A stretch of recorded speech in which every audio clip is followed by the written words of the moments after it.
ابھی آپ نے ذکر کیا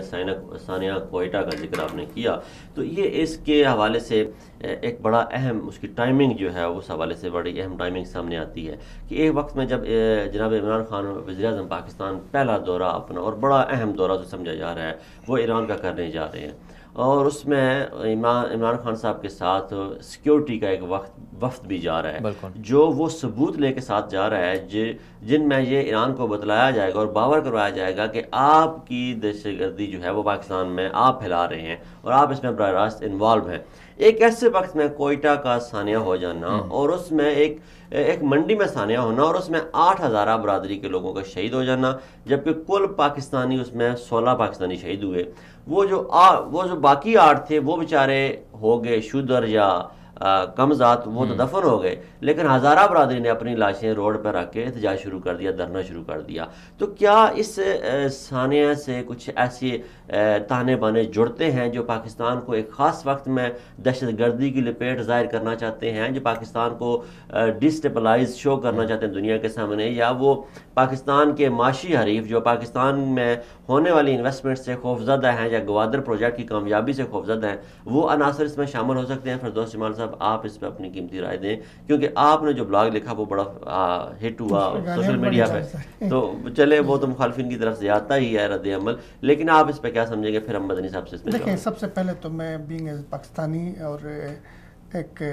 پاکستان کے شہری کی حیثیت سے جو بھی حملہ جب بھی پاکستان پہ ہوتا ہے، پاکستان کے کسی بھی طبقے کو نشانہ بنایا جاتا ہے، فرقے کو، کاسٹ کو، خاندان کو، نسل کو، علاقے کو، تو میں اس کو کنڈم کرتا ہوں اور اس کو دشمن کی واردات سمجھتا ہوں۔ میں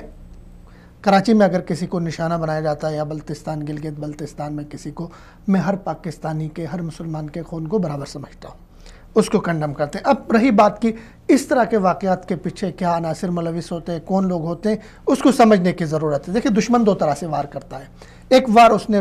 فرنٹ پہ آ کے کیا، آپ کے لوگوں کو مارا، اس کے بعد پھر آپ کی سوچ کو، فکر کو وہ تقسیم کرتا ہے، آپ کو آپس میں لڑاتا ہے، جی یہ فلانے کا قتل تھا، فلانے نے کیا، آپ نے آپس میں کیا، یہ شیعہ کا قتل تھا، سنی نے کیا، سنی کا قتل تھا، شیعہ نے کیا۔ یہ لڑائی بھی دشمن، یہ پوری پلاننگ کے ساتھ لڑی جاتی ہے۔ دیکھیں، سب سے پہلے آپ کو سمجھنا پڑے گا ہزارہ کا مسئلہ کیا ہے۔ ہزارہ ایک چھوٹا سا طبقہ ہے، وہاں پہ ہے، پاکستانی ہے، رسپیکٹیبل ہے، عام پاکستانیوں کی طرح۔ اب مسئلہ یہ ہے کہ ہزارہ چونکہ ان کو ایک علاقے میں تھے اور ان کے زیادہ تر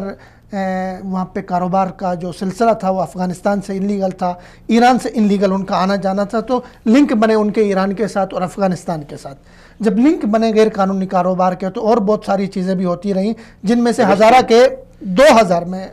فگر بتا رہا ہوں، 2000 نوجوان ہزارہ کے ایسے ہیں جو عراق اور شام میں ان کو نوکریوں کے نام پہ بہلا فسلا کے وہاں کی جنگ کا ایندھن بنایا گیا۔ میرے پاکستانی تھے، ہمارے نوجوان تھے، ان کو وہاں پہ دہشت گردی کی کارروائیوں میں ظاہر جذبات، مذہبی جذبات ابار کے، جن میں لواء زینبون اور فاطمیون اور اس طرح زینبات ابھی بنے، یہ 3-4 گروپ بنے۔ تو ایک تو وہ تھا، ان کو وہاں پہ ٹرین کیا گیا۔ پھر اس کے بعد ٹرین کرنے کے بعد وہ ایک طبقہ تھا، اس کو میڈیا میں ہائی لائٹ کیا، کوریج دیا۔ جیسے آپ نے کہا کہ بھائی وہاں پہ کتنے لوگ مارے گئے، 16 لوگ مارے گئے، ان 16 میں سے 12 جو لوگ تھے، 20 مارے گئے، سوری 20 سے، ان 20 میں سے ٹھیک ہے نا 8 ہزارہ تھے، باقی 12 کون تھے؟ عام پٹھان تھے وہاں کے، وہ بھی پاکستانی تھے، ان کا خون بھی اتنا قیمتی تھا، لیکن وہ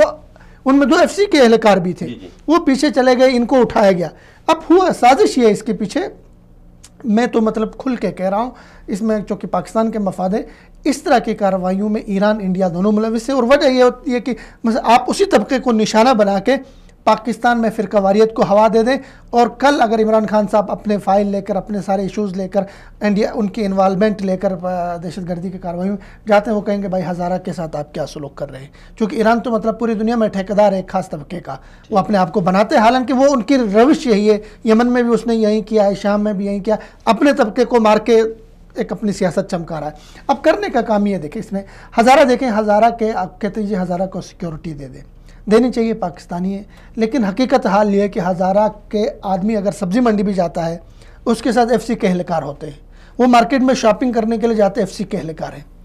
تو اب یہ کہ اس کو ہزارہ کو ایک پروپیگنڈے کے ذریعے، اب دیکھیں آپ BBC کے حنیف کا آپ نے کالم محمد حنیف کا پڑھا ہوگا، اس نے باقاعدہ طور پہ الزام لگایا ہے کہ بھائی ہزارہ کو مارنے والے دہشت گردوں کا پیچھا کیا گیا تو وہ کینٹ میں داخل ہو گئے، فوجی ایریا میں، چھاونیوں میں، اور ہزارہ کے کچھ لوگوں نے جو دہشت گردی ہے اس کے پیچھے وردی ہے. یہ سارے لوگ جو اس طرح کے کر رہے ہیں، میڈیا میں بیٹھے ہیں سارے، یہ ایک سازش کے تحت میڈیا میں سازش کا پچھلے حصہ ہے. دنوں کچھ لوگ